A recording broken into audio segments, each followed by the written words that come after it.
The following podcast has been brought to you by Banter Club.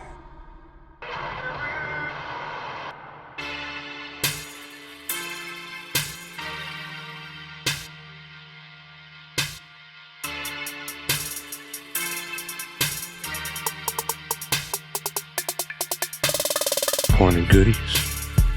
And it goes a little song like this, telling us if you remember. Yes. Ladies and gentlemen, boys and girls, children of all ages, Banter Club proudly brings to you. It is the Wednesday night. Wait, hold on. Let's not do that. Okay. It's the Wednesday Night War. The Wednesday Night War. My war. Yeah. My show. Wait. I wasn't ready. He wasn't ready. He wasn't ready. He wasn't Goddamn. ready. I'm the Angel of Death 6XL. Joining me as always. It is I, TJ the Great. TJ the Great. And you know, we are the Banter Club. We are here to discuss the Wednesday Night Wrestling War. WWE's NXT. AEW's Dynamite. Going head to head. The New Age Outlaws. Yes. Head to head to head with the NBA Finals Game 1. So the Ouch. ratings, you thought they might have been shaky, but actually, ratings were up for both how? shows. How? NBA, what the hell? NBA ratings were down, actually. NBA, what the hell? I guess people are upset that the Heat are not facing the Bucks in the finals. I don't know. I mean the Lakers, not the Heat. I'm speaking ahead as a Heat fan who unfortunately we're down 2-0 in this series. Yes. You are on the sadder side of the spectrum, but you're very happy that at least we're here. We weren't supposed to be here. This was Jimmy Butler's first year with the team, and this is not a basketball podcast, but we weren't supposed to be here. So it's good that we're here. It can be, because it's our podcast. Yeah, it's our podcast. We It's can do the whatever we Banter want. Club, motherfucker. We do as we please. But if I get started talking about the NBA Finals, we will not talk about wrestling on this show. Oh, shit. All right. So I'm going to move forward. Let's move on now. Moving on now. Yeah, they did good in the ratings. 800K AEW, 700K NXT. Both up in the demos, though, that coveted demo.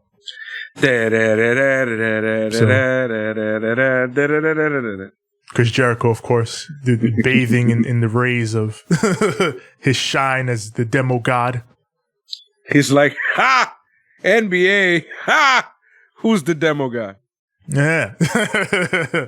Key stuff going on. But, you know, we got these two shows, both building toward big shows coming up. AEW building toward the Dynamite anniversary. You and your big shows. Right? While AEW's anniversary Dynamite is in 2 weeks, this week was the actual 1 year anniversary of AEW Dynamite's premiere. Yes. And the beginning of the Wednesday Night War. In fact, October 4th, which is when this episode will be dropping, is the 1 year anniversary of our first Wednesday Night War episode. Yay! Yay! We've been doing this for a year. Oh, Lord. How do I feel? Do you want to give an answer? You are beautiful on the inside. You are innocence personified. And I will drag you down and sell you out. Run away. God damn it. That's where we are. We are at a year of AEW Dynamite, and it's been a hell of a year. This didn't exist a year ago. It didn't exist a year ago. There was no wrestling on Wednesdays. NXT was on Wednesdays for about 2 weeks at that point. Damn. But other than that, there was nothing. We were. I mean, NXT was on Wednesdays, but not on TV. Yeah, not on TV. It was on the network, and I'd rather pay for the network than cable. So yeah. I'm pretty sure I had it at that time. I don't know, maybe. Yeah, you did. But that's where we are a year in. I don't know. I think for the first year of a TV show, I think Dynamite has had one of the best first years out of anyone. Like, if you think about the first year of like Raw, like it's Raw, so there was some good stuff going on. But they were working out the kinks. It was that new generation bullshit. It was so bad. Rob Bartlett on commentary sucked. It sucked so bad. It was so fucking bad, bro. But I mean, yeah, Raw had its ups and downs in its first year. They were figuring it out. I credit the new gen for having a lot of good wrestling. Yeah. Other than that, ugh. Yeah, it's the best you could say for a lot of that stuff going on back. Damian Demento. The main event of the first Monday Night Raw. Remember Warlord? The Warlord. I like the Warlord, though. Steve Austin on steroids, man. Yeah, that guy was nuts. I like that guy. It's like if Austin ate Austin and shit. Yo, I don't know how. It's just really like watch a match of like Steve Austin when he gets really, really red and pissed off, and it's like him. Watch fucking WrestleMania fucking 17 or X7 for those of you who want to be fancy or whatever. Yeah. And watch that match. At the end of the match with Steve Austin is like bloodshot red all over his body, fucking looking like a complete total maniac, and he's just blown up and just That's what Warlord looked like, but like 10 times the size. It was ridiculous. He just looked like swollen, pissed off Austin. And you look like that all the time. Mm-hmm. Like, he had the record for shortest appearance in the Rumble. I think Santino took it. But even in that, he runs to the ring. Then he gets eliminated. What?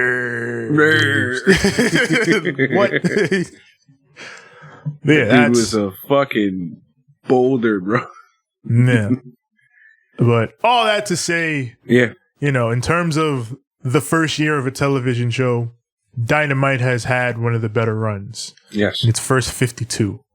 So here's to the next 52 and the 52 beyond that, and then hopefully many more 52s. This is Fruit Punch. Continues on.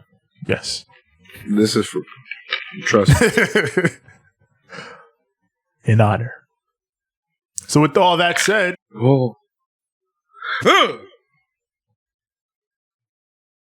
Let's banter, Jesus. AEW Dynamite, as always, from Daly's Place. Can we bury this damn theme song, by the way? Dynamite? Nah. The first song that pops up the moment that the show starts after the Dynamite song. Golly. Yes. So... we're opening up with a match, a big match. And some Don Francisco ass music. What the fuck is this shit, bro? This music is so annoying, bro. The revolution is televised. They need to give Rick. I know we troll Ricky, but we gotta get this man some better music. This shit sounds like some fucking Spanish talk show, El Torero, some weird shit like that looking ass. Anyway.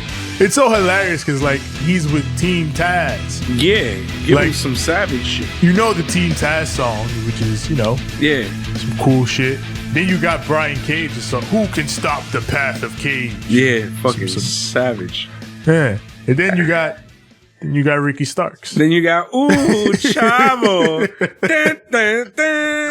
Chavo Toro. Dun, dun, dun. One of these things are not like the others. Dun, dun, dun, dun. What is this shit, bro? Even Chavo's looking at this shit like... Hang on. This is different. Yeah, he gets that intro. There's this absolute Ricky Starks. And his opponent also gets a big intro, a special intro, another special intro. Yes.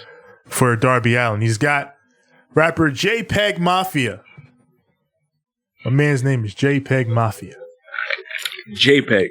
Yeah. Dot Mafia. Or dot JPEG? Yeah, dot JPEG, as in the image. Dot JPEG Mafia? That don't work. It's not going to save as a file. Yeah. It got to be the other way around. Mafia.jpg. Yeah, Mafia.jpg. That's how you do that.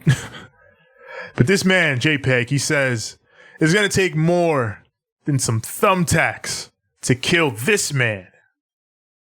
This man is going to prove what a son of a bitch you are, absolute Ricky Starks. And out comes Darby Allin.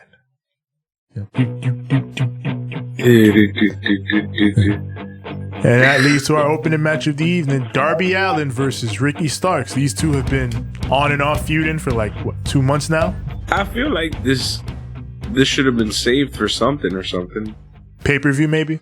Yeah. I mean, I feel like it was some sort of like blow-off match that they should have had in one of those. Because they had like the way their feud has been going is basically like they build it up, they cool it down, they build it up, they cool it down. They didn't build it back up. It just fucking went. Yeah. Yeah. And I mean, I guess they could always just go back to it after this because, you know. Yeah, it was shenanigans. Yeah, but I mean, yeah, I get what you mean in that Darby and Ricky have been going at each other and injuring each other. Mm-hmm. Like every time it stops, it's because, oh, this dude killed this dude that 1 week. Yep. And then they get back to it. So I guess they felt like, you know, it's a good big match. I'd have saved this for the Dynamite anniversary, but I guess that would I would have saved that for something. Yeah. But okay. I guess, you know, they plan what they plan. And, you know, from time to time, they will like have these blow off matches on Dynamite. It's one of the things I like about Dynamite. Like, you always feel like you might get a big ass match on free TV. True. But very this WCW, match, by the way. Yeah, very WCW. This match opened awesome, crazy. Yeah. Like Ricky Starks, he immediately goes for the spear, but Darby catches him and wraps him in a guillotine. He's like, nah, motherfucker, not this time. I felt that spear the last time. We're not doing that again. Yep. So this match, it had a great melding of the submissions between Ricky Starks and Darby Allin, who a lot like his surrogate dad, John Moxley. Mm-hmm. He showed that, no, I'm not just, you know, a bunch of crazy high-flying moves and bumps. I can stretch you out some, too. I can do submissions here and there. There was a lot of selling in this match. A lot of selling. A lot. Yeah. Like, I realized that there was a lot of, like, oh, we're both dead. And I'm like, he just hit you. He just tapped you, my nigga. He literally just, like, I'm going to tap you. And then it's just like, yeah, I'm going to go flying now. And then I'm done. Yeah. They've been beating each other up for so long. Yeah. They're on their last legs. So, you go to the finish. Ricky, he's got Darby up top. And he wants to go for an avalanche Rochambeau. But Darby's able to block it, takes him to the mat, and he nails the coffin drop and gets the 1, 2, and 3. Yep. Darby Allin gets a big win over Ricky Starks. Ricky Ticky had to take this L, and Darby had to get his revenge. It was a good match. It was a hell of a match. Like, this is why I said, like, I guess they could do it again because, like, between these two, you can have a big blow-off 15-minute pay-per-view level match. There's still one in there in the chamber. And that whole fucking Willie Hobbs and Brian Cage situation. Yeah, you had Will Hobbs out there. You had Brian Cage. You can do one on a pay-per-view where it's just, all right, Ricky Starks and Darby Allin, we're going to settle this shit. You could even make it a gimmick match, theoretically. You know what really impressed me about this entire match? The amount of absolute slaps.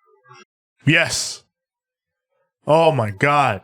Fucking. Like, this feels like a feud. Yes. Which is why like, I'm like, up-and-coming young guys. Yeah, which is why I'm like, it should have been a pay-per-view gimmick. Yeah. So yeah, this was very fun. Hopefully we see more of Darby and Ricky down the road. At least one more match. Yep. So we move on. We've got Dasha in the ring with Cody. Cody, he talks about all the lessons he's learned in pro wrestling. And you know how he felt shame in losing the TNT championship in just 3 minutes. Shame. Yes, that was all Cody heard in his head. Shame. Yeah. Shame. Says, you know,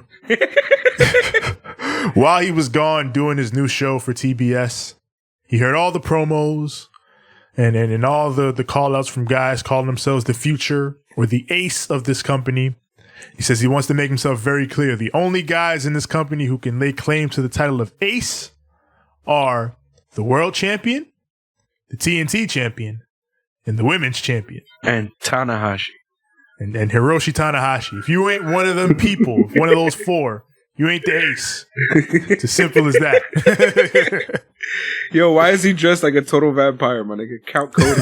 It's spooky season. My son Count Cody over here. With the darkest... Yo, now I see it this week. It's very, very darkly tinted. Like, he tinted it way too dark. Yeah. Like, it looks off, man. Nobody has hair that dark, son. It's goth Cody. Yep. And then his whole goth attire with that... What is it, like a brooch looking kind of situation? Yeah, up here where, the lapel would be, I guess. Something Michael Jackson would throw on his outfit or some shit. Yeah. Like if Michael Jackson was emo, he would totally wear this. We truly, there's an alternate time where we got emo Michael Jackson. We missed out. Yep. And well, we're getting it now with Cody. Yeah. So Cody, he says, a dog collar match, that is a extremely bloody, violent, brutal affair. Far too much for me to do as an executive vice president of this company. To which I'm like, Cody, all your matches are brutal and bloody and violent. What are you talking about? So then he leaves. He's like, I can't do it. Then he comes back. He's like, no means no regrets. So you know what? I do accept. Next week, you and me, Brody Lee, dog collar match, it's on. So thank you, Cody. I thought you were going to try to back away from a match because it's too brutal. Nigga, you bleed every match. He pulled the psych. That's the wrong number. Oh! Yeah. So once he accepts this challenge, Brody Lee and the Dark Order, they hit the ramp and we get this big brawl. Brandy comes out. She does a dive onto the whole squad. Why? Yeah, just because, fuck y'all. I'm Brandy Rhodes. I'm going to do something. So Anna Jay, my husband. Why? Yeah. So then Anna Jay comes out. She's like, oh, word, I'll choke you out again. Was really good. Anna Jay, why? Yeah. Anytime she sees Brandy, she's like, I want to fucking choke her out. Yeah. On God, I'm going to do it. It's on sight for her, B. It's on sight. On sight. I'm choking her out. I swear. And then for some weird reason, Eric Watts. No, not that Eric Watts. Yeah, not that Eric Watts. Not the son of Cowboy Bill Watts. No. This guy's black. Tough enough, Eric Watts. Yeah. Yeah. He was one of the guys that I really liked on that show. I thought he did pretty good. I mean, I don't know why he's not doing something stable. He's been in like every company. I've seen him as security in WWE and NXT and fucking now he's here breaking up a fight. And it's like, give this man a job, man. Like, he's really good. I mean, and then he's everywhere. He's been everywhere. So he's not like slacking. He's been working hard for his gimmick. Give him a deal. When he does get signed and gets his push, he'll be one of those guys with the super interesting trivia notes. Yeah. Like, hey, remember when this guy played security in WWE? Yeah. Like Cesaro and Aiden English and friggin', what's this guy's name? Sheamus. Mumu. Yeah, all those dudes. Yeah. Fucking Tommaso Ciampa was a lawyer. Yeah. Yo, that shit still gets me, bro. Yeah. Like that one and CM Punk being a fucking Chicago gangster. Now that one I remembered, and it was very clear and it made sense. Yeah. Who else but the King of Chicago? Yeah. You feel me? To be a Chicago mobster. But I just remember seeing him at that time like, oh, that's CM Punk, and they're going to sign him. And then it'd be like 2 years later, and then they signed him. Yeah. Paul Heyman. Thank you. Yeah, Paul Heyman. Even though I heard he's doing some fucked up shit to AJ, but we talk about that some other time. Yeah. I heard apparently AJ's leaving to Raw. He's like, fuck this shit. I want nothing to do with Heyman. Fuck. Did he just leave Raw to go to SmackDown to get away from Heyman? Yeah, and now he's going to go back because Heyman's there. It's like, bye. Watch them fucking trade Roman to Raw in the next draft. If they do that shit and they put AJ over there, if I were AJ, I'd be like, yo, I'm not doing anything else, bro.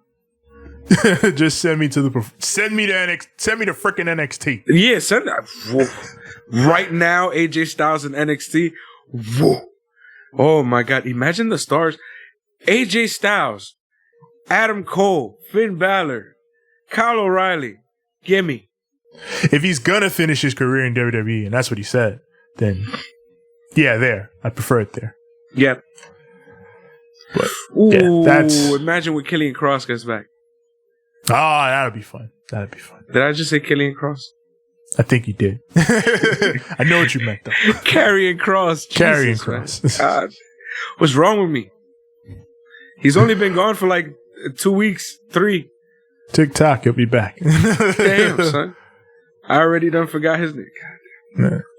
So, but they should have just kept him Killer, but whatever. If we go on to Tony Schiavone, he's with the tag team champions, FTR, backstage.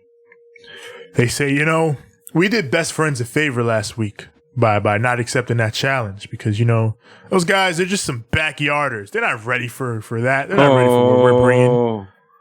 So Cash, he's like, SCU, those guys are a different story. Those guys are world-class athletes. They're the first ever tag team champions. Yeah.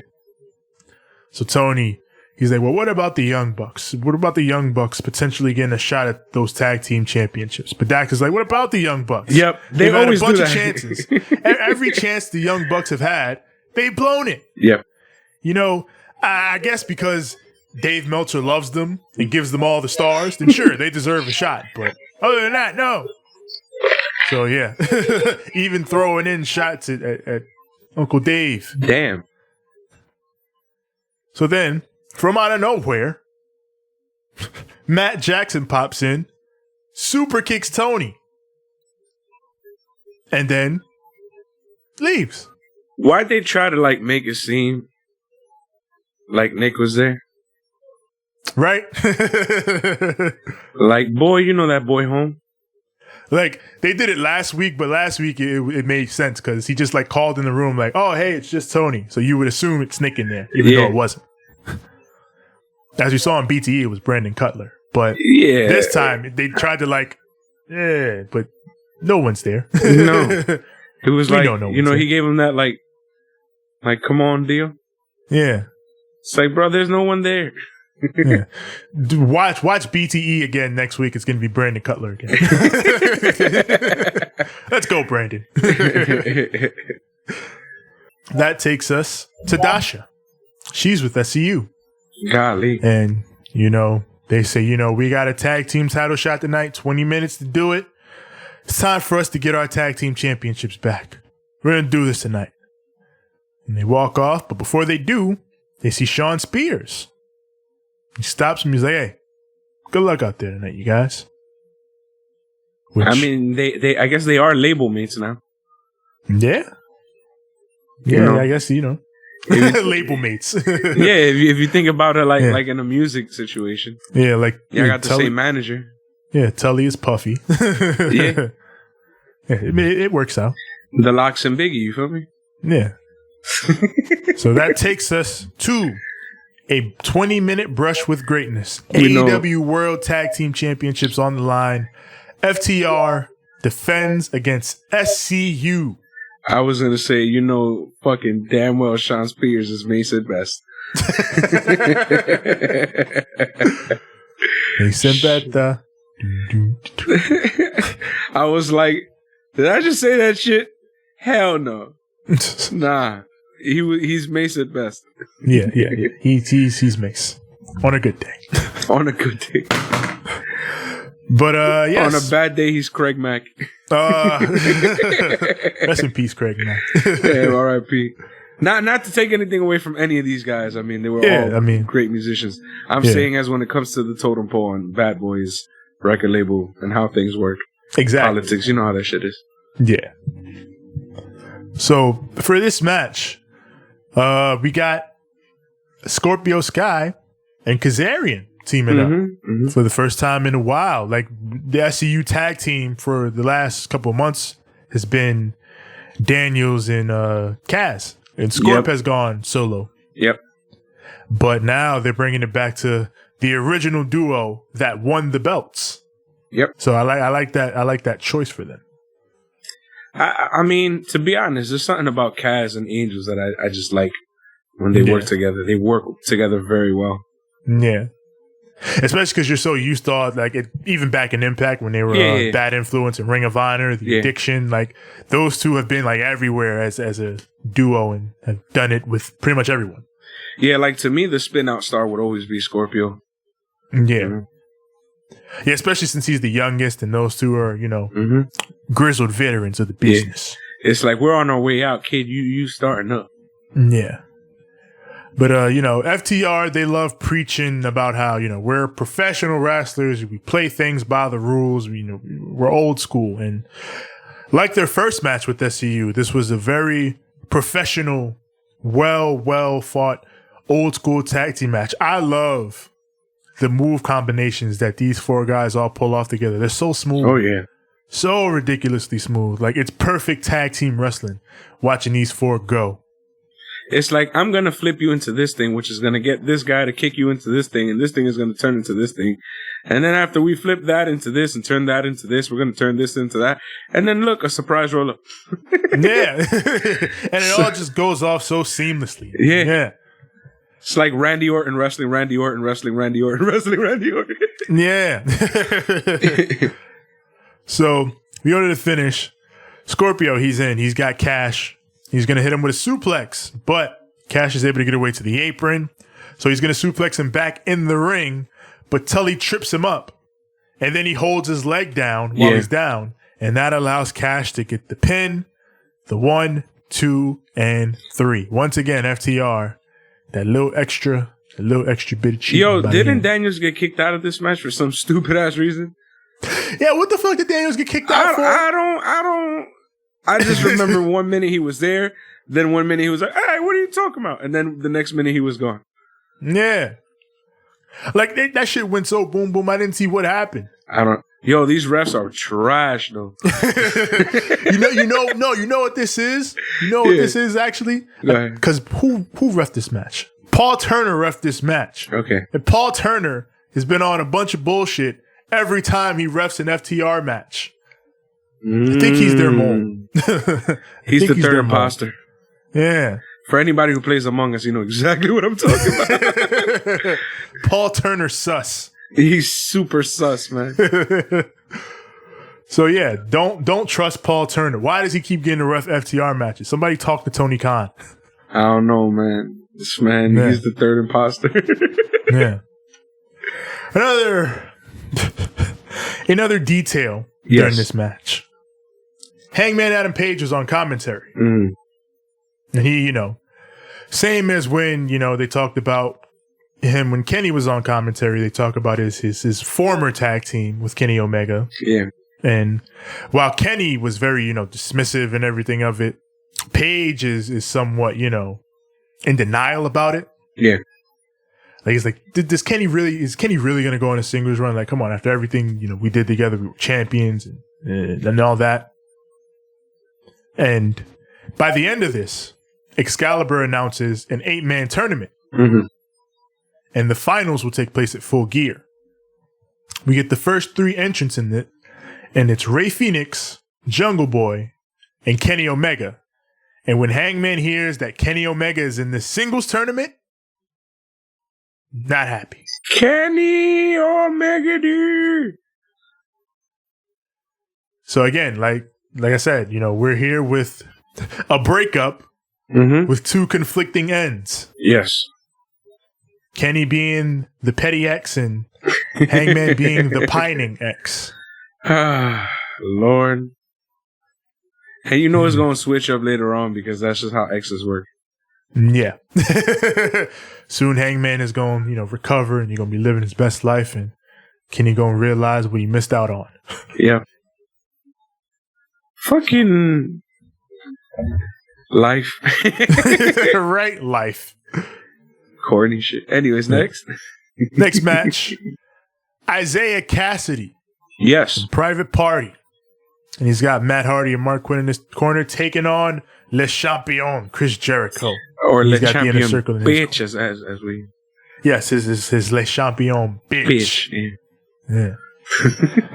So, Isaiah Cassidy's first singles match in AEW, I believe.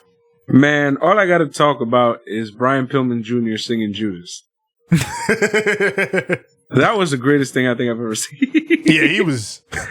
Judas, save my mind. he has that straight up mullet going on. And it's just fluffing up every 5 seconds, even more and more. Golly, man, I was crying. You've been outdone, Sammy. Yep. You've been greatly outdone. By a great man. Yeah. I like Isaiah Cassidy's fire in this match. Like, he starts off hot. He's going all over. He's all over Jericho to start. Jericho's selling and begging off and doing everything. I liked it.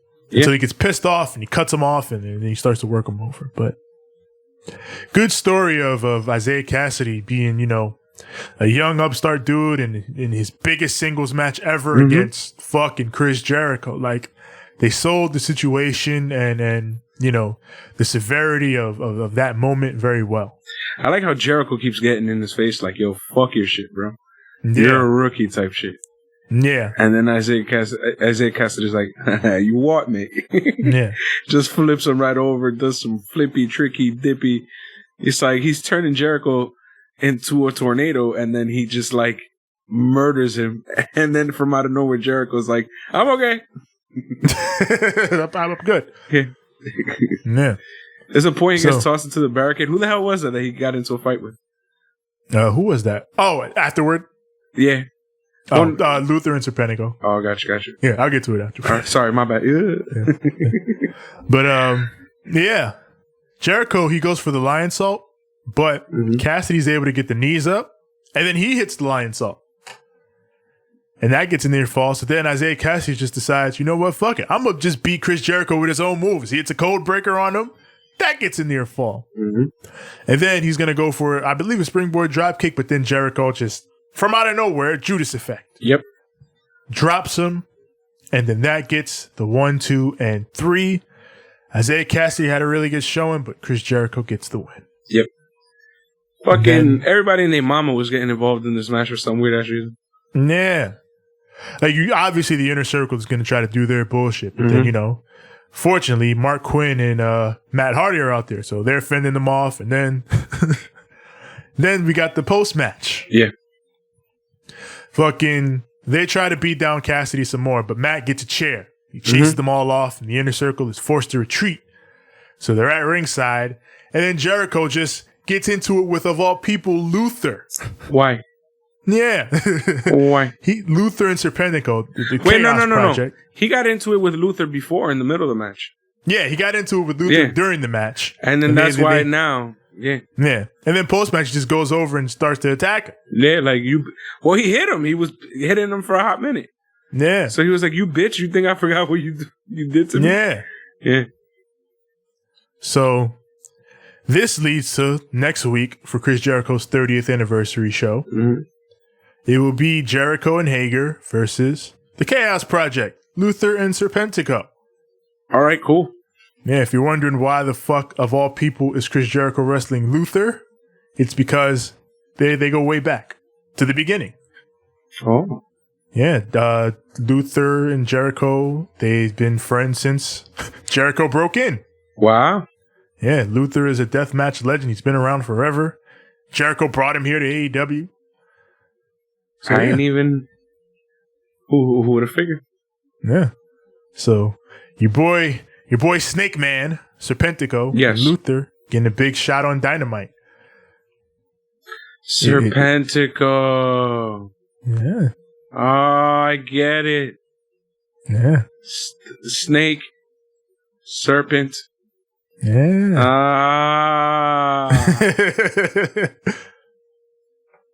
Snake Man and Luther. All right. So we got Miro and Kip Sabian. They're in the arcade. Yeah. Well, first they were like throwing freaking hatchets and all sorts of weird shit. Yeah, they were. Fuck, what they doing? Yeah. Throwing sandbags at... Yeah, all this is to apparently get ready for the bachelor party. Yeah, they're trying to figure out what to do for it. Yeah. It's like you'd think they'd have figured this out by now, but then fucking Billy Mitchell runs in. Why? Isn't this man like banned for playing Donkey Kong now? Right? Like, well, we're playing Pac-Man. Right? You're not allowed in here, dog. No, bro. You can't play no games, bro. Yeah, get out. And yeah, he's like, I'm the world record holder in Pac-Man, right? Fuck you. Fuck you. You're not supposed to be here. Facts. Yeah. Cheating ass. Yeah, then he starts playing with Miro on one of the machines, and he's like, you know what? I'll help you guys with the bachelor party. And I guess that's it. He's coming back, apparently. He's going to be there for the bachelor party. Oh, Fuck Lord. off, Billy Mitchell. Fucking, your 5 minutes of fame are over, man. You asshole. You absolutely fooled yourself. Yeah. But they're heels, so I guess that's why Miro was like, what will it get us, booed? Well, the rest of the world is a bunch of fucking video game nerds. Let's just have this motherfucker on. They're gonna hate asshole. Everyone hates him. Exactly. Fucking, I mean, good move by them, because fuck him. Yeah, fuck that guy. So we go back to FTR, who are again just shit talking the best friends. Mm-hmm. Like, hey, listen, the mid card has got a spot for you backyard type guys, all right? That's where you guys stay. Yeah. You don't come to the top of the card where we reside, top guys. So then the best friends, they come up and they're like, oh, talking shit again, huh? So they're going to punch him, hit him with the quick, what you talking about? And then FTR flinch. And then Orange Cassidy's just like, weenies. And then that's it. Yep. That's the end of that. Yeah, they're weenies. And that leads to the next match. Mm-hmm. Perfectly enough. Orange Cassidy versus the Dark Order's 10. These guys are 10. idiots. The Dark Order. Like we've talked about before, they've all got their characters now. They're all Yes. a different shade of goofball. Yes. 10 is I flex. I'm the strong guy. Yes. But yeah. OC gets taken to the outside, and the Dark Order, they just start mocking the best friends. They're all just sitting over there, just look at you guys, pieces of shit. So OC hits them with a plancha. Yep. Well, they did the entire. I don't know if they got the damn cameraman in on this, but they did the whole best friends zoom in, zoom out gimmick. Yeah, they did the hug. Yeah. I was like, you fucking what, mate? Yeah. I was so highly offended, bro. Who was it? 5 and Silver, right? I think it was Silver. Silver had something to do because Silver was being a dick the whole match. Yeah, I think it was 5 and Silver, and then they hugged 10. Like, yeah, this Lord. is the real hug. And then they had didn't freaking Silver take this dude's Orange Cassidy's glasses? Yeah. And put him on too, being a dickhead? Yeah. These John guys Silver. are goofballs, bro. Fastly becoming AEW's best comedy wrestler. Hell yeah. But fucking hugs. He's able to make his comeback. Hits the satellite DDT, the orange punch, and the beach break, is able to get the victory. That was it. Yeah. That was it. Like, it was crazy. It's like that match took all about 5 seconds, bro. Yeah. It was like a whole bunch of gimmick. Oh, we're going to be stupid. We're going to be stupid. Orange Cassidy wins. Now what? Yeah. Fucking, I bet that Brody's going to murder them later. Oh, yeah. Yep.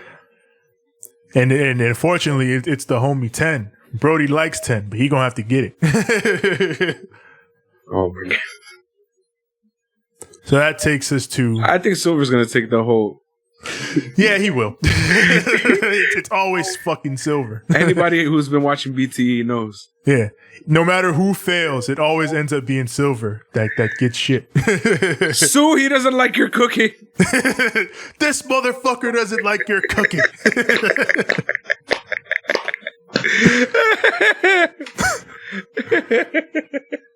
That whole episode was great.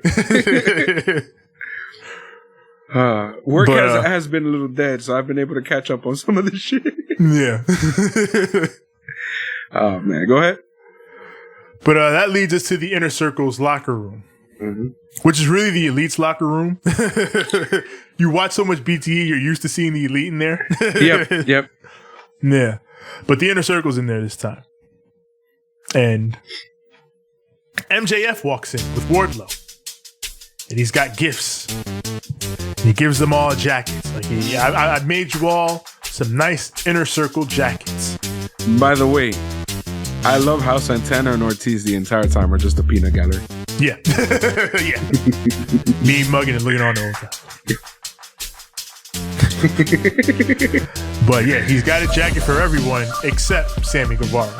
To which he's like, you didn't make him a jacket? Come on now. I swore I got you one made, Sammy. I'm sorry. I would never forget you like this. Sorry, Farouk. Here's a picture of me. Yeah. Basically, that's what this was. And Sammy's like, what the hell are you doing here? All right, hold up. And Jericho's like, wait. I got this. What the hell are you doing here? And then MJF is like, all right, listen. I just want to congratulate you on your win, Chris. You know, just want to give you your due and respect, knowing that your 30th anniversary in pro wrestling is coming up. You, 30 years, one of the greatest of all time, Chris Jericho. Yes. And you know, they're back to the nom again. Showing each other love. No.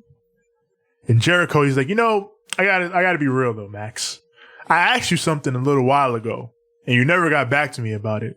So I'm gonna ask you again right now. Do you want to join the Inner Circle? And then MJF is like, well, Chris, all due respect, I asked you something a little while back, and you never answered me. So, do you want me to join the Inner Circle? No. Do you want to join the Inner Circle? No. Do you want me to join the Inner Circle? And they go back and forth with this. Yep. And then eventually it's like, no, all right, stop. And then Wardlow and Hager step in, like, it's heavy time now. And then fucking Santana and Ortiz are in the back looking like they're eating popcorn. Low-key just like, oh. So Jericho's like, wait. It's all good. Yeah. Max, thank you for these gifts. We appreciate it. And MJF is like, congratulations on 30 years in the business, Jericho.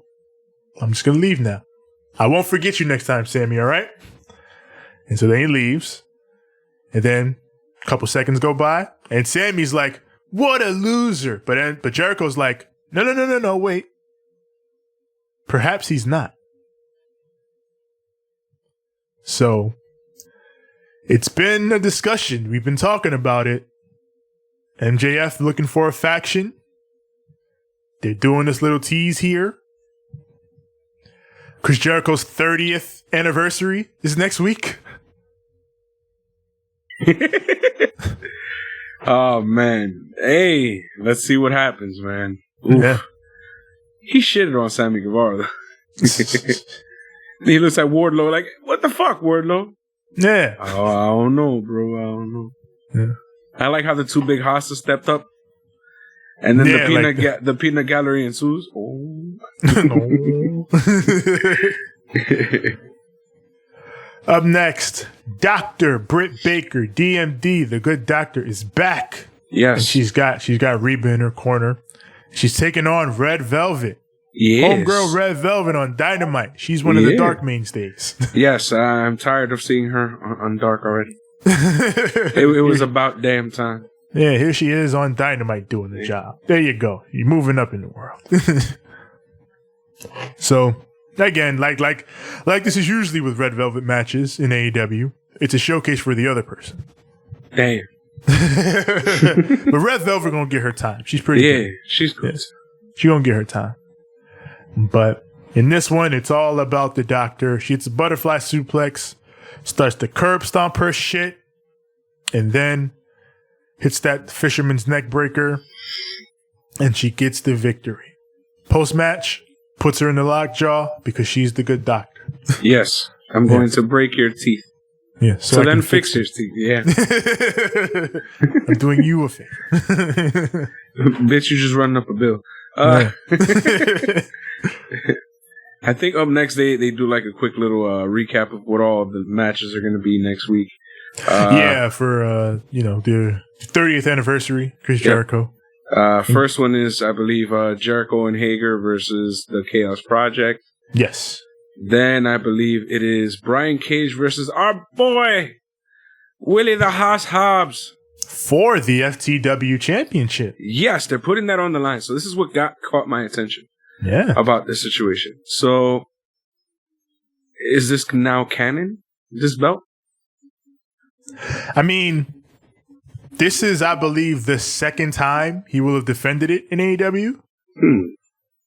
And Tony Khan did say, I want to use the FTW championship. Like, I want to actually use it, but I think I'm going to use it differently from, the regular titles.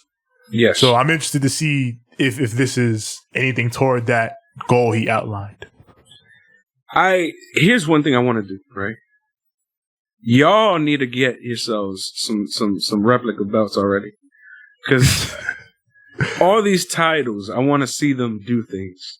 You know what I'm saying? I want to see them be like, I want people to, feel big about the title belts. You know what I'm saying? Yeah. Like, I want the title belts to feel big versus how WWE's title belts feel like they don't exist. Yeah. So I want these things to be like, okay, this is important. Yeah. Plus, I would love to own an FTW, replica belt that's not from, like, God knows where in Pakistan or some guy made it in his mom's basement. You feel me? So, like, or that isn't so fuck shit old that it looks like crap. So, yeah. So please, AEW, get to it. Oh, yeah, and then I think the last one was Brody Lee versus Cody, which we already know about, and that's pretty much it, I think. Yep, dog collar match, TNT title. Of course, on the fucking, if he gets better, or if he's cleared. Oh, Archer. Yeah, versus Moxley. Yeah, pending, his recovery from COVID. Yes. Archer is still scheduled to have his title match with Moxley on the anniversary show. Mm-hmm. So, and speaking of Moxley. Yeah. Oh, yeah, I was going to say, this promo here. Yeah. Eddie Kingston makes his way down to the ring with the Lucha Bros, and he's got a referee, Bryce Remsburg. So, Eddie, he talks about his match with Mox last week. He says, I did not give up. I didn't tap. I didn't quit. But he says, I apparently pissed off the world champion so bad that he agreed to face anybody that I want him to. He went to Tony Khan, said, draw up the contract. I will fight anyone. He's hoping he's going to get me again. But we already beat each other up, Moxley. We're not doing that again this week. So he turns his attention to Bryce. He's like, what gave you the right or the balls to ring that bell last week? And I didn't submit. Now, he had a good-ass answer. I did not expect for this to be the answer. Yeah. Bryce, he says, listen, Eddie, we've known each other 18 years. You've met my wife. You've met my kids. And we're friends outside of this. But in this ring, this is business. And you were unresponsive. When we're in this ring, we are at work, and it is my job as a referee to protect you, even from yourself. So, no, you weren't responding. I had to call it. I had to ring the bell. It was that bar right there. Yeah. Sometimes we as referees have to protect the talent from themselves. And it's true. Yeah. That's exactly what. And at the same time, even though he was trying to make it seem like it's not because I'm your boy, at the same time, it was like, yo, it's because I'm your boy. Because I looked out for you. Because I was looking for you. You feel me? Like, if not, it's a dub, bro. You would have been knocked the fuck out for a hot minute. Could have been in fucking, who knows? You could have, you know what I'm saying? Yeah. And despite the fact that this makes perfect sense, Eddie's still pissed off at him. So the Lucha Bros, they're about to get him. But then Moxie's music hits to save the poor official. Yep. And down comes the champ. And he's got a barbed wire bat. Playing no games this week. Chases off the squad. And then he's looking down at Eddie and Penta and Phoenix. He's like, hey, you want it, Mox? You want to fight right now? Well, let me tell you, your opponent is here. Yep. It's not me. It's not Pentagon. Nope. It's not Phoenix. Nope. Your opponent is a real butcher in that ring. And from behind, it's the butcher. Hey, yo, pause. He attacks Mox unawares. It's the butcher. Yeah. Yeah. He looked cool as shit, by the way. Hell yeah. He came in with that, like, I just killed a whole cow looking ass apron. Yeah. Mean as a motherfucker right behind. Like, he was like 10 times bigger than Moxley, bro. Like the way he just walked up on Mox right behind him, like it looked like a fucking horror movie. It was like Bane versus Batman, son. Yeah, like he right behind you, bro. He gonna get you. No. Look out, Mox. Turn around. Look out. Turn around. Every now and then there's a butcher behind you and you gotta run the fuck out. Mox could not run. He could not escape. No. He had to fight. Speaking of first singles matches in AEW, this is Butcher's first singles match. Mm-hmm. And look at that. It's for the heavyweight championship of the world. Crazy. Yeah. So, I love that Jon Moxley can have these different kinds of matches. He can wrestle anybody. Different kinds of opponents. Mm-hmm. Like when he gets in there with these big Haas types, like Butcher. Yeah. You know, he had it with Brody Lee. They're these Hager too. Yeah. These nasty drag out fights where ultimately this motherfucker's too big for me to just punch out. Yeah. Or to just hit a bunch of suplexes and shit on. I gotta beat him up and choke him out. Yep. That's how Mox approaches all these matches. I gotta beat the shit out of this dude, then choke him out. It's like I got drunk. So yeah. So now this is what I gotta do. And it's like I can't do my regular shit. Straight up bar fight, yo. Yeah. All my regular shit won't work now. I gotta beat him up and choke him out. Yep. So I learned from Brian Cage and all these motherfuckers. Yeah. So Mox, he hits a spike pile driver on this man. He's still able to kick out. Mm-hmm. So he takes him up to the top. He goes for a superplex, but Butcher pushes him off and hits a crossbody. Flying crossbody from the Butcher. Gets a 2.9er. That shit was close. Mm-hmm. So Butcher, he goes for a lariat, but Mox is able to counter into the paradigm shift, and I love it. As soon as he hits the paradigm shift, he doesn't go for the pin. He goes for the bulldog choke. Yep. Like, fuck it. I know you're going to kick out, so he getting choked out. So, again, another drag-out big man brawl. I love when Mox does these. I love when he shows off his versatility like this.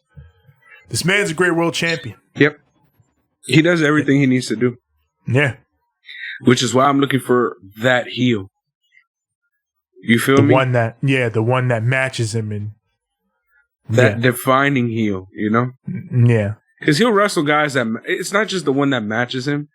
It's the one that, like, you feel like he's the one who can always find the way to beat him. Yeah. Some way, somehow. And it fucking sucks. And then he finally gets that one match where he destroys that guy. Because I remember, like, watching Austin versus The Rock is like two guys who are just matched evenly, completely. Yeah.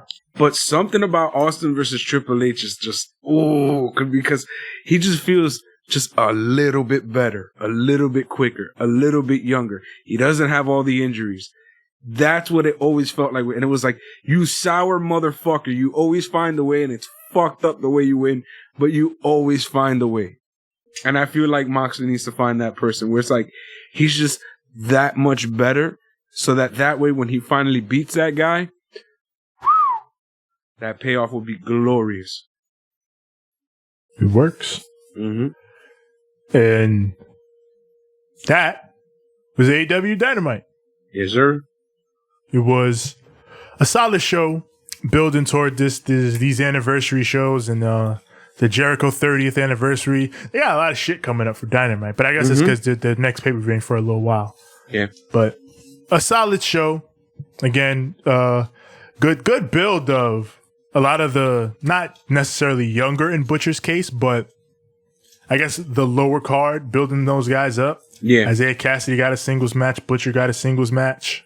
It was good stuff. You got to see two of like the real up and coming young stars in AEW. Ricky Starks and Darby Allin have a really good match in the opener. That damn song, God.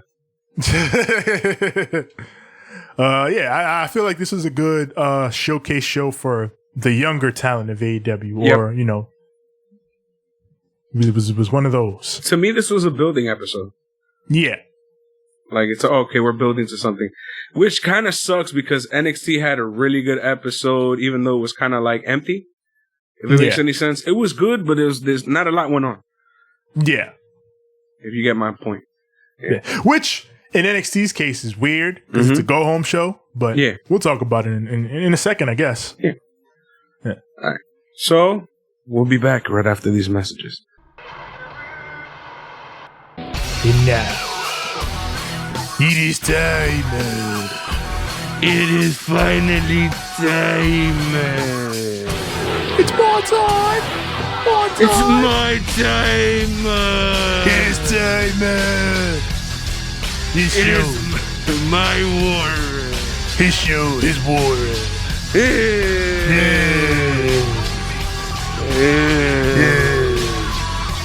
NXT. Wear your masks, everyone, when you go out. Alright, this is a little. Yes, sir. Now it's a chin bag. Yes. Then, for the thousands in attendance,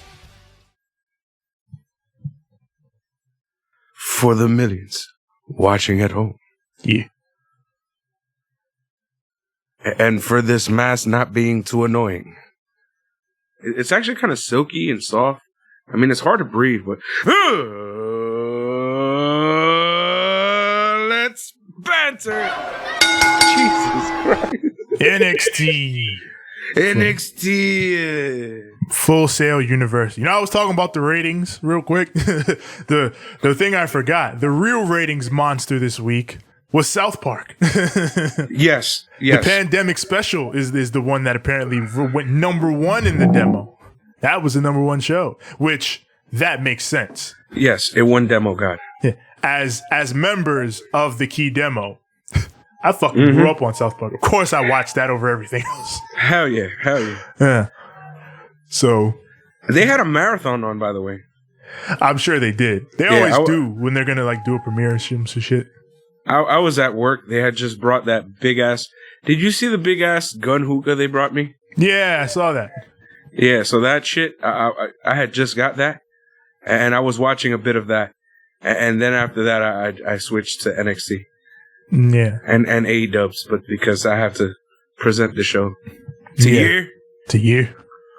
Yeah, Wednesday night I was in between South Park and Game 1. I watched the rest of it Thursday, but here we are, NXT. I was fooked on Thursday. Yeah, I was done. As always, from Full Sail University, although soon that will not be the case. Yeah, they said they're gonna switch it up, but I don't know. Yeah, apparently, I guess the lease is ending with Full Sail University, and they're going to be moving on to doing NXT at the Performance Center. Oh Lord. Yeah, so they're going back to the Performance Center after they were there earlier in the year.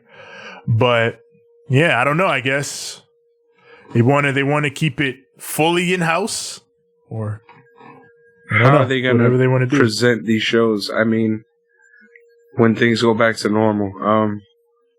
Yeah, I mean, I guess NXT will be fine because they just got to let people in the PC. Let me in. Yeah, but I don't know.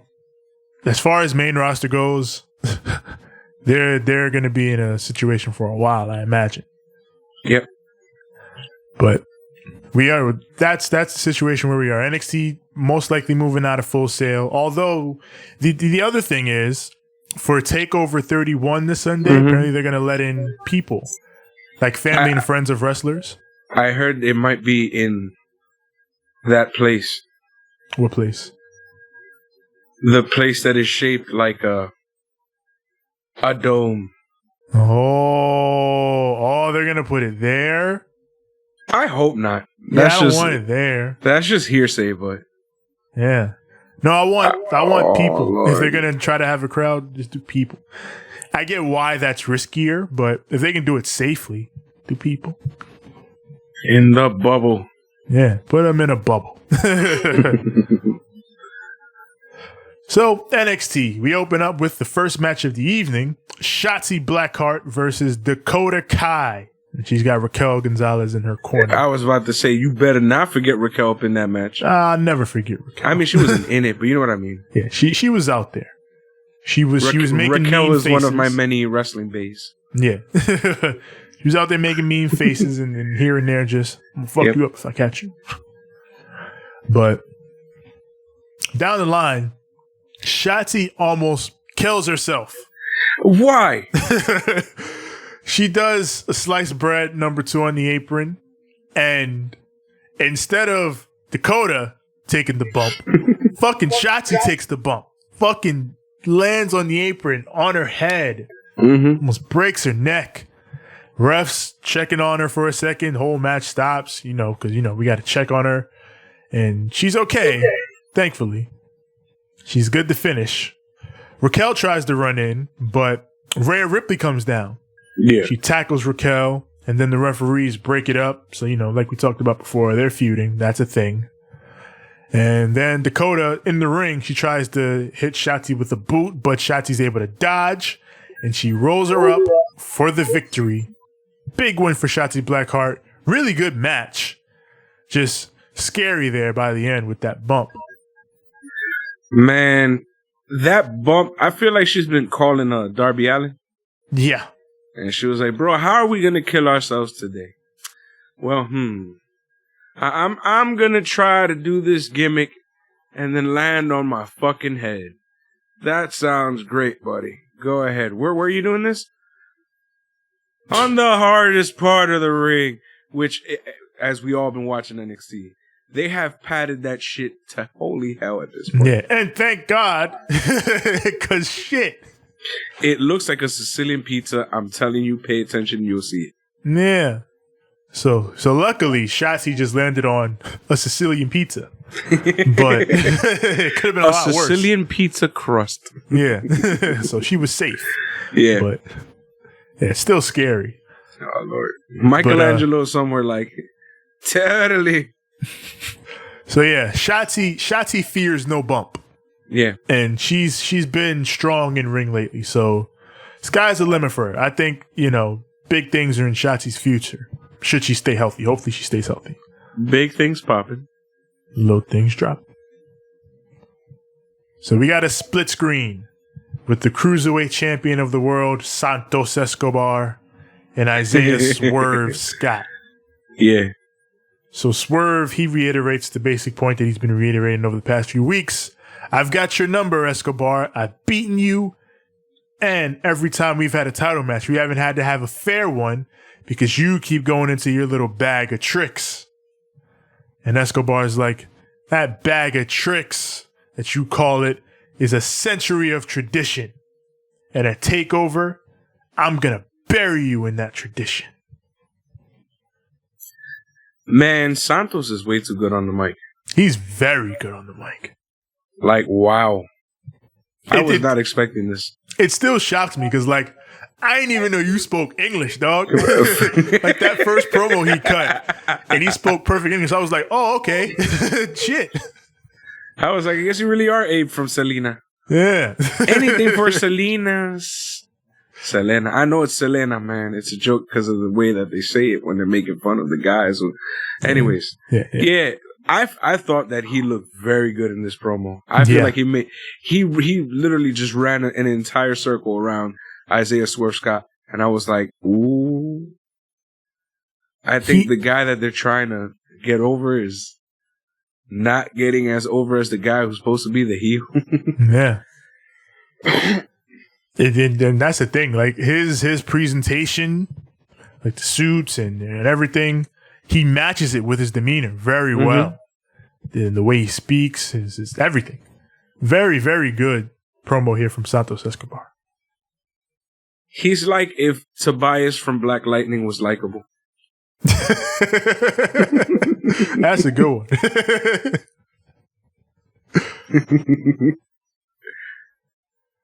But we move on to Kyle O'Reilly's Prime Target. This is a video package on Kyle O'Reilly, and it's a great video package.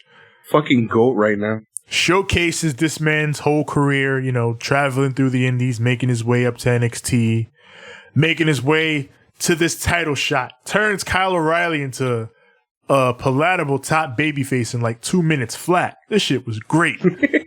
The work that they've been doing on making him seem like such a big deal is incredible. Yeah. Like, he was just that guy in Undisputed Era that we all were like, oh, look, it's Creepy Kyle, LOL. Yeah. You know? And they've turned it into, this guy's the next Finn Balor. Fight me. Yeah. And I'm like, how? How did we? I believe you, but how'd you do this? Like, how did we get here? Yeah. It was like, yo, how are we? I didn't even, you know what I'm saying? Like, I did not see that come. They smacked me with that shit. Yeah. It's like, literally, yeah, Creepy Kyle's getting a chance. No, nigga. This is Kyle fucking Riley, son. Yeah. It's beef. This is the real. Act like you know.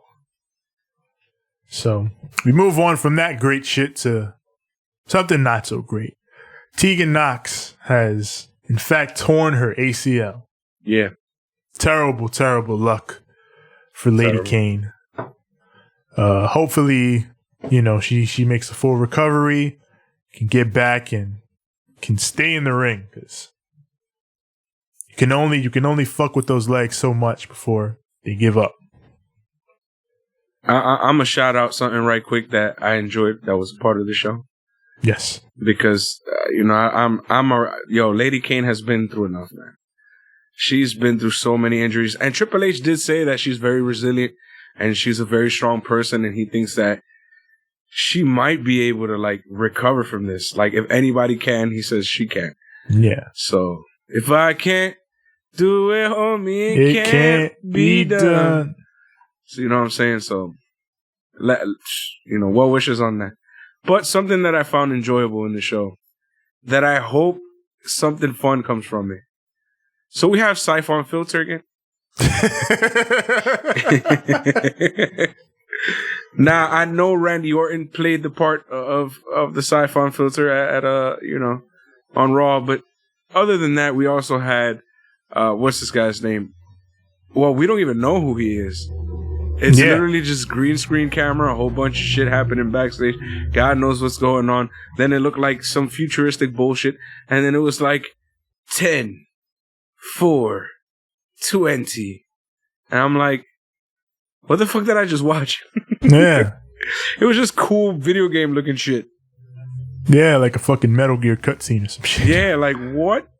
All right, I don't understand here, but if it does something, I'm down with it. Yeah, Solid Snake debuts at NXT Takeover. Yep. Yeah, 10-4-20. That's Takeover. So I guess we're gonna see whoever this is then. The Siphon Filter. Yeah, the Siphon Filter debuts at Takeover. I hope it's the Siphon Filter shit. Laura fucking Croft. Now it's not going to be a PlayStation gimmick, and I'm going to be disappointed when it's not a PlayStation gimmick. Curtis Axel. Does he still work there? Bo Dallas. Does he still work there? No, but these are prime suspects. Okay. But yeah, Siphon Filter is coming sooner rather than later. Mm-hmm. Now we got Sarah Schreiber with Johnny Gargano and Candice LeRae. Oh, this shit. Yeah, she asked them about, Tegan, and Candice is like, it's very unfortunate that Tegan tore her ACL. Then Johnny's like, hey, you break the Gargano TV, get your ACL torn. No, Sounds you like not. karma to me. No, you not. You better die. Salty, how you gonna do this to Lady Kane? Yeah, she don't deserve this. Woman beater. Yeah. Misogynistic bastard. Yeah. Fuck off, Johnny. Johnny misogyny.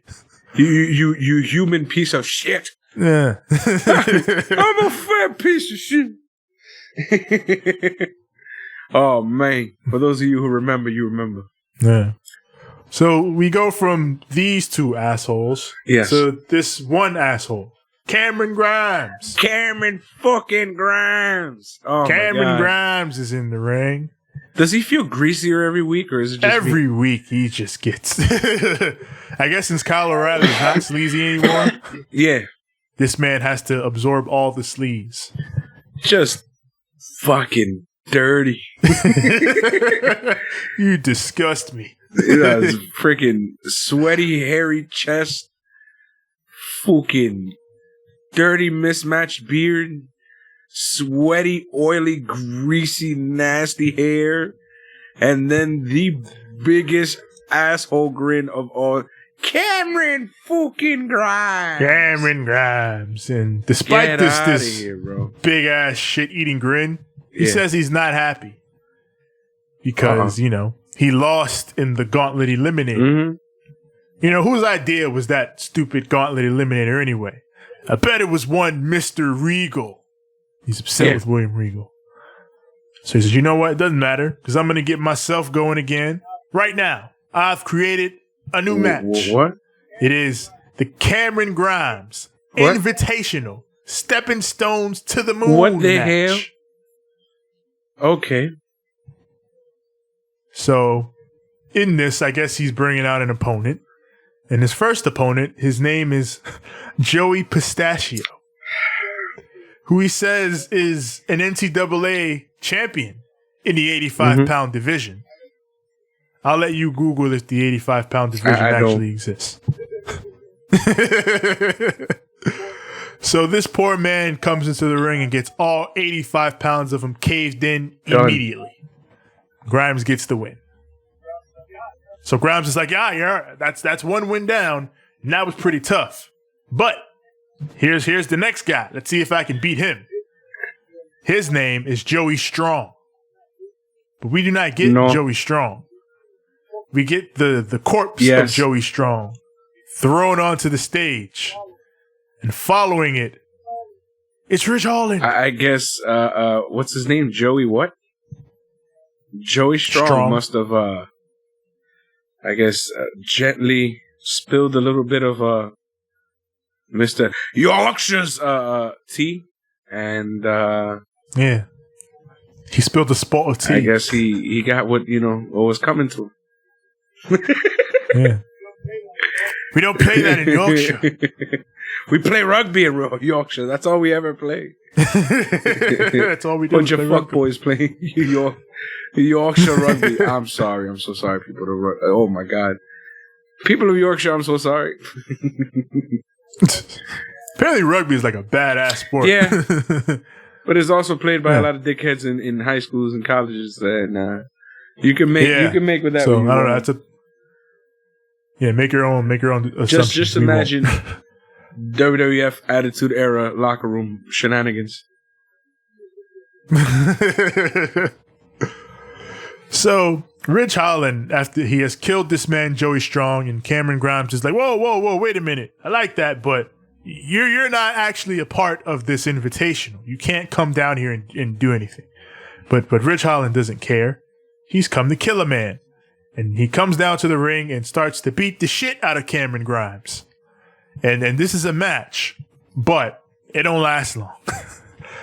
Because the ref is trying to break it up, but Ridge Holland will not stop beating on Cameron Grimes. So the ref has got to throw the match out and declare a DQ. Yep. So we leave that there with poor Cameron Grimes having the shit beat out of him by this young man from Yorkshire. Tevin, I think it went something. Here's something you can't understand. How I can just kill a man. There you go. So we got Sarah Schreiber once again, and this time she's with Austin Theory. Says, last week, I shouldn't have even wrestled Damian Priest last week. I shouldn't have had that match. Where I should have been is in that Gauntlet Eliminator. That match that Kyle O'Reilly won. Kyle O'Reilly been waiting 15 years for his opportunity. That's more than half my life. You know that? I was on WrestleMania at 22 years old. Wow. How about you catch up, Kyle? Wow. Which, rude. Very rude. I would whip your ass. Yeah. He deserves an ass whipping for that. Yep. Wait on it. Tevin. Who's up next? It's my favorite match of the night. It's the Kush. Yes. Versus the Knees. The Knees, Tony Knees. It's like we got 205 back. It was amazing. Yeah, it was like, what? I kind of miss 205. Yeah. Sometimes. It was fun, simple wrestling for 40 minutes. It was really good. And then I don't know what happened. It's just shit got whacked once they put NXT on TV. Yeah. Like after that, it was like 205 is a complete afterthought. Yeah. And that was the thing, like, in the grand scheme of WWE, it's always been an afterthought. But, like, before, it was an afterthought that they sort of just, like, left alone. And it was his own thing, and everybody cared about it. Everybody involved with it cared about it. Yeah. So it was like, oh, okay, it's its own little special thing. Like, those are my favorite WWE shows, honestly, where, like, Vince and everybody else, no one cares about it except the people that are doing the show. So the people that are doing the show put their all into it and make it great because there's no one up top like, hey, stop doing all that entertaining shit down there. They're not paying attention. They just let them do their own thing. And then the cool thing is that, like, for the fans, for the people who are watching it, it becomes like, oh, this is my thing. It's my own personal thing. It's the thing that I can latch onto and be like, yo, this is my fun little pocket of TV, you know? Yep. Versus like, oh, this is what everybody else is watching. Then when anybody has a question and you know about it, you're like, yo, all this cool shit is going on. Then you inspire somebody else to get into your little pocket. And then it becomes that thing where you can only talk to like certain people about. Yeah, it was fun at, it's relative peak, but it was fun to review. Yeah, the Triple H hour. Yeah, it was my duty to get the notes on that show, and it was a lot of fun. And it was back when I had a lot more time, and now I have no time. So this is life. Such is life. Such is life. We got the Kush Kush. The Kush Kush is a mad man. He's here to fucking beat the shit out of people. He ain't playing no more games. All right, Kush Kush is... Yeah. He's through with the bullshit. I don't want to play games. No games. Oh. Man. Tony Nese, he had like a decent enough showing, but Kushida ran through him here. Yeah. He just stomped the piss and shit out of this man. Submission after submission after submission. I was like, why? Yeah. I'm like, dog, that's Tony Nese. Why are you doing this? He won the Tony Cruiserweight Nese? title at WrestleMania. Yeah. Fuck out of here. But yeah, that Kush Kush ain't playing this time. Yeah. Hoverboard lock, easy. So after the victory, Velveteen Dream appears on the screen. Here I am. Says, the spotlight will be much too bright for you, Kushida, this Sunday at TakeOver. But the Dream always performs at his absolute best in the spotlight. So take from that what you will. Dream basically saying, Kushida gonna choke and Dream gonna take it home. So there you have it. Okay. Bye, Dream. It's still weird seeing you on TV. Man. But speaking of another person getting accused, oh shit. We got Cameron Grimes. He's angrily licking his wounds in the back. And from out of nowhere, guess who's back? You sick freak, Dexter Loomis. Dexter Loomis is back. Why is he such a sick freak? Right? Cameron Grimes is like, he looks at him and is like, what are you doing here? Have you seen Mr. Regal? Where is he? Yeah. And Loomis, go ahead. He says nothing. And then, of course, Cameron Grimes calls him a freak and walks away. You're sick. This man definitely getting kidnapped now. I'm telling you, I would kill for The Rock for him to have been around when The Rock was around. Oh, it would have been great. Oh my God. Who in the blue hell are you? Like, he would have just had to stand there the whole time while The Rock just goes off on... just hold on. Go ahead, do Rock things. Hold on. You're gonna stand here in front of The Rock with your blonde hair and your black shirt. You sick freak. He's going to see what The Rock is going to do. He's going to take those little shades. He's going to take your little drawings. He's going to turn those some bitches sideways and stick them straight up your candy ass. And Dexter Lumis would have to do all that the entire time. Just sit there. Rock, I am going to kidnap you. And I'm going to Michael Cole the shit out of your ass. Next time you call me a sick freak, make sure, look at me in my eyes. Make sure that you know to bring preparation H. And done. And there you go. The fear that Dexter Lumis can put in any man's heart, just through his 1,000-yard stare. I will Michael Cole hide and right the shit out of him. So yeah, if I was Cameron Grimes, I'd be on the lookout. Yeah, that would be savage, bro. I'm crying now. Oh, Lord. And that takes us to the next bit. Adam Cole. Yes. He's in the ring. And he is not happy with Austin Theory. Yes. Call out Kyle O'Reilly. Says, let me remind you people of something. The Undisputed Era, we fulfilled the prophecy. We were on top in NXT. We had all the championships. All the gold. All the gold. And now we lose all our championships and people just think they can come out and say whatever they want. Like anything's changed? Nothing has changed. We are still the top faction around here. So Austin Theory, you get your ass out here right now. How dare you talk about Kyle O'Reilly in this manner? And Theory comes out and he's just standing on the ramp. You know, he's playing coy. He doesn't come straight down to the ring. Yeah. So Adam Cole's like, all right, I'm a heel too. I know this trick.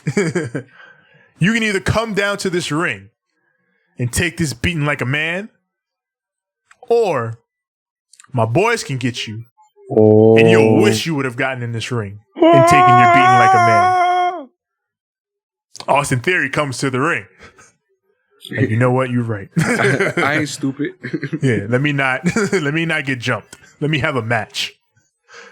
Smart move. So that leads to Adam Cole versus Austin Theory, which Adam Cole working like as this edgy, don't talk shit about my friends babyface. Yeah. Would never have expected it, but it's dope. Yep. This is my squad. Don't fucking talk about Kyle like that. He's the fucking man. That's my friend. Yeah. Fucking Kyle O'Reilly's the best. He's the bestler, better than all the wrestler. He's got style, he's got class. He'll rule that ass. He'll rule that ass. Shit. I need at least one of those every once in a blue, I guess. Yeah, she. She. So Cole, he goes for the Panama Sunrise, but Theory's able to backdrop him out of it. Hits a blue thunder bomb. That gets a near fall. Blue thunder bomb.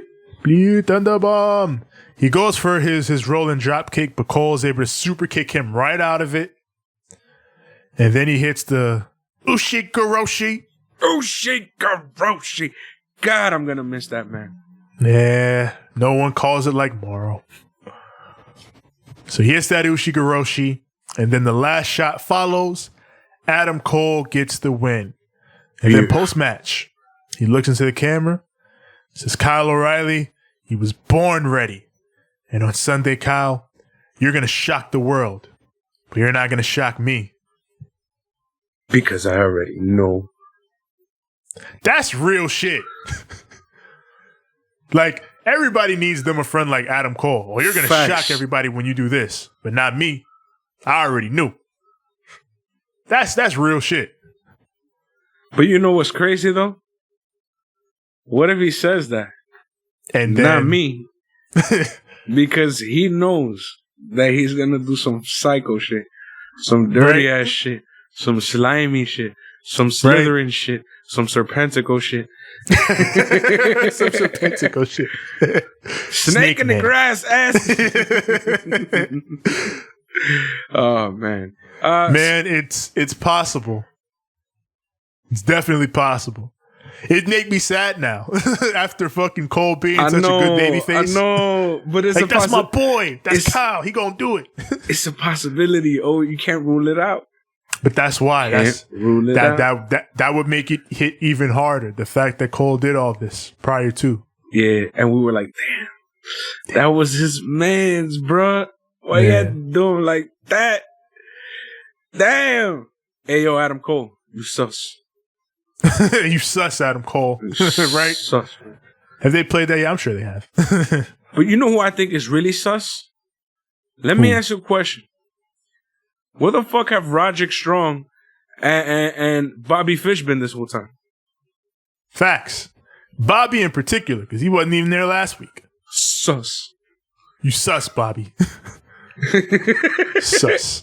Sus. Oh, man.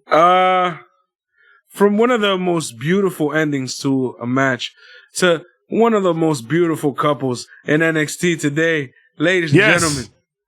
It is KC Squared. Oh, Lord.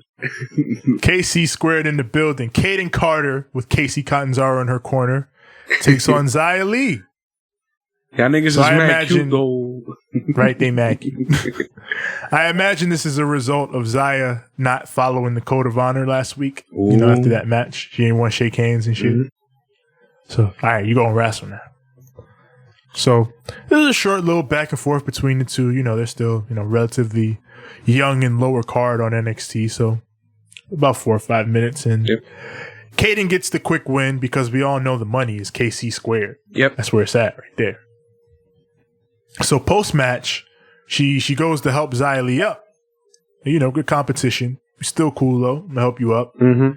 But then Xia pushes her away out of frustration. She's a heel. She's a heel. That's what it's looking like, or at least a change is coming for Xia Li. Is Xia Li gonna be the next Kushida? Hey, I'm angry for no reason. Fuck your ass up. Yeah. Well, to be fair, Kush explained why he was mad. I'm gonna tell him why I'm mad. I'm gonna tell him why I'm mad.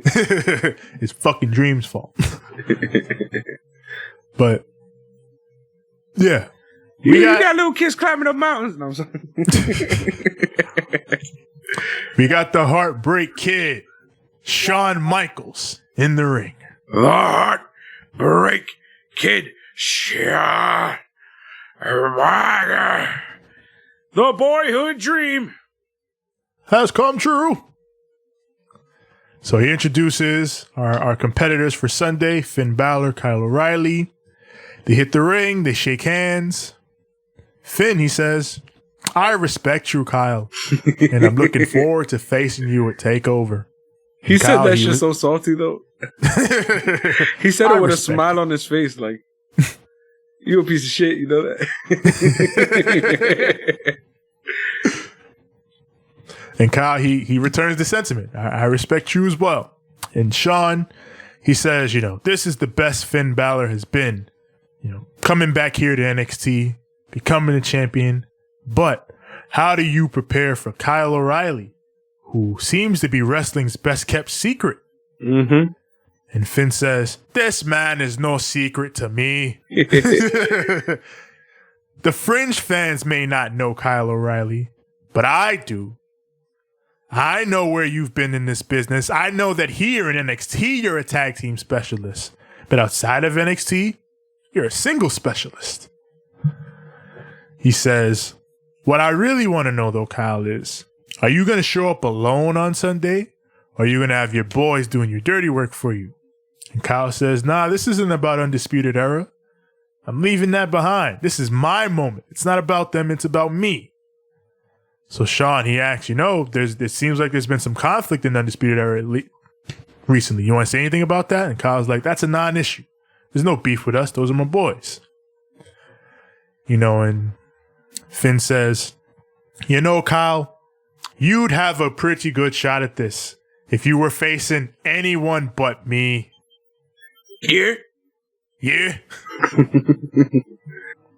Kyle promises that, this so-called tag team specialist is going to make a single splash because it ain't every match he's had on NXT is the biggest of his career. But this title match is the biggest of his life. He promises to win. This was a good promo. Good motivation for both these two guys.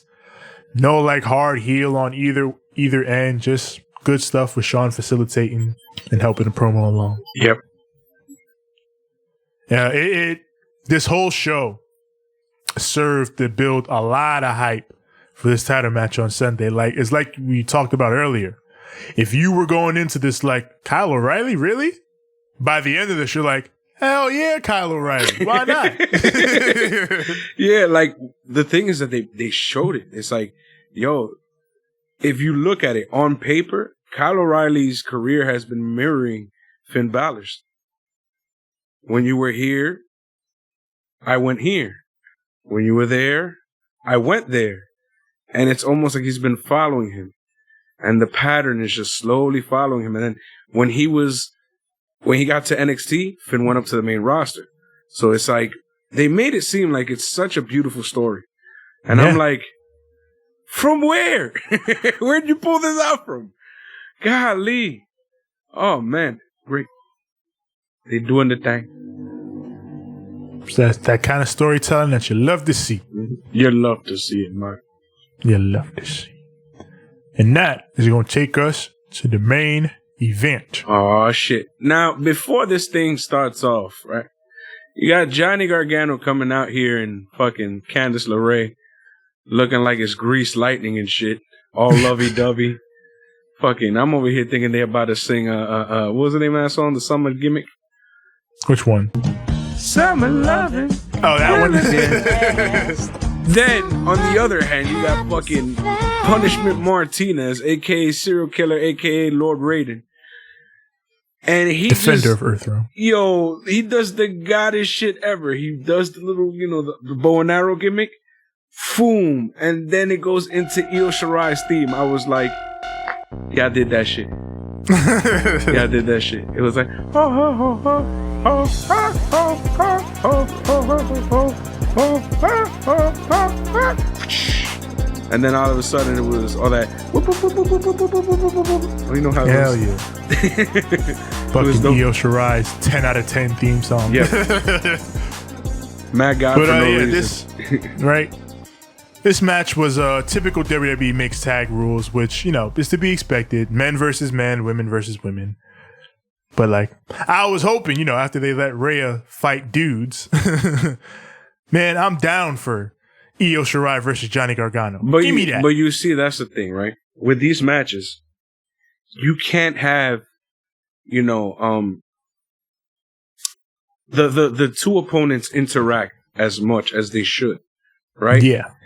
Because you want to save that for the pay-per-view. So what you then instead did, usually it just works out because, everybody has their own personal feud, and the way the match works out, always it just makes it seem like, all right, you still want this person versus this person. Not in this match. In this match, you're watching this shit and you're like, all right, you've got Candice doing her gimmick, getting in there. And then you have Lord Raiden being the defender of Earthrealm. Defender of Earthrealm. What was wrong with my mouth there? My mouth was not having it. It was like, nah, shut up. Nah, shut up. You can't say Earthrealm, bro. No. Anyways. So then you got Raiden and you got Candice. They're doing things, but the stars of this match, Jesus, Io Shirai and Johnny Gargano. And that's what I want to see now. That you see, you fucked up. You should have let him have, should have let me see, because now it's like, ooh, he's a cheeky cunt, this guy. And I really believe that Io Shirai can whoop his ass if she wants to. Hell yeah. So, I don't know. Y'all done fucked up with that. Anyway, still. One fucking week. Just hook me up. Io Shirai versus Johnny Gargano. It is what it is. Candice LeRae versus Damian Priest would be good too. She wrestled dudes in her day. That was how she made her name. Mm-hmm. We know damn well we wouldn't see this in AEW, but hopefully Vince McMahon, for the love of God, or Triple H, for the love of God. It's Io fucking Shirai. She can handle her own. Come on, do it. Yeah, get on it. We do get a bit in this match where Io goes for the 619 Tiger feint kick. Yes. And she goes for it on Candice, but Johnny gets in the way and bites the bullet for her. So she eats the 619. So then, once again, Johnny's down. Io hits him with the moonsault. And Damian Priest is going to follow that with the Reckoning for the win. But Candice comes in and low blows Damian Priest. Yeah, piece of shit.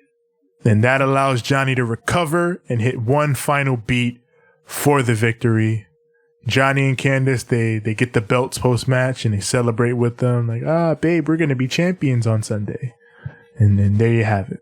You want to know something else they made me want now? Damian Priest and Io Shirai as a team. That would be cool. Why? That fucking entrance. I'm still... that shit was just God. And then they had chemistry in the match for some weird reason. They were like best mates. Yeah, I haven't watched too many fucking UK videos. You heard me? They're like best mates. They're best mates. The fuck out of here. Captain fucking New Japan. Get the fuck out of here. They worked really well together though. Yeah. Are they going to do the mixed match challenge again in WWE? I don't know. Should. After COVID, we would have to see. Yeah, I guess that's true. Yeah.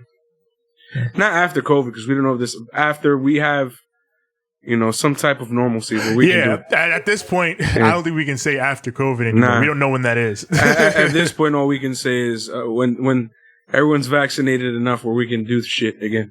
Yeah, when we can be around each other again in mass. Damn, I don't want to get that shit. That shit sounds like some government bullshit. I don't know, man. I don't know. I don't want to talk politics, so we're just gonna leave it at that. But yeah, but that's NXT. Yep, that is the go home show to Takeover 31 this Sunday. See what I mean by let shit happen? Yeah, like for a go home show, but like it was still a really good show. Yeah, it was good, but like you would expect more for a go home show. Yeah. And like I said, less things happen than AEW. AEW, so much shit happened. I was just like, yo. But then here, like, it was just like boom, boom, boom, boom, boom, boom, boom. And I kind of like just breezed through that episode. I mean, hopefully this is like I guess like a return to normalcy when it comes to NXT's booking, because golly, man, it's been horrendous lately. Yeah. And that has always been NXT's pattern, You take it easy on TV, and then when the takeover comes, that's when they built everything. So you get all the big moments there. Yeah. So we'll see. We'll see how it all shakes out. Anyways. Sorry.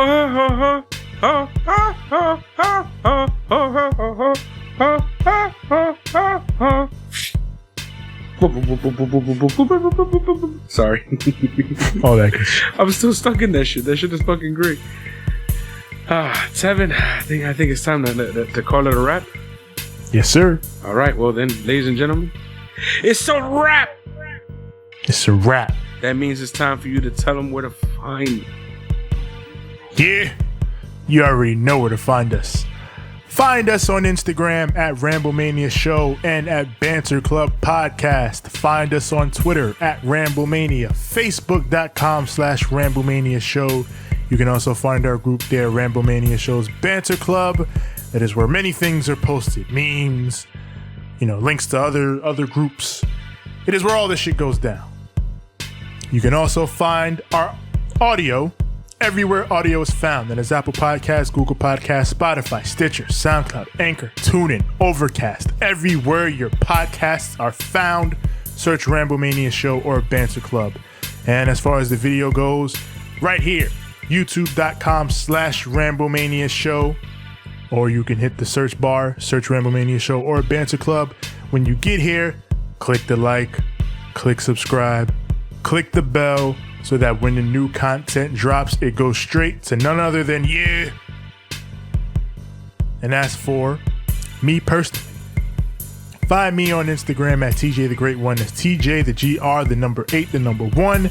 And find me on Twitter at TJ the Great. That's TJ the GR, the number 8. It's as simple as that. Goddamn, son, you're starting to sound like good old Stone Cold. Right, son? I thought I was the one with a little bit of allergies and you're over here. Anyways. Find me on Instagram at the number 6, the letter X, the letter L. That is at 6XL. Find me on Twitter at SIIXX. I think that's how it goes. Hey, not great.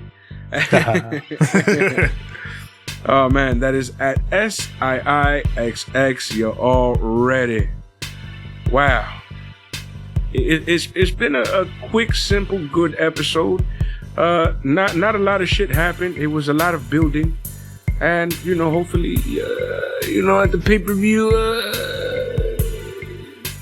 we get to see some kind of payoff.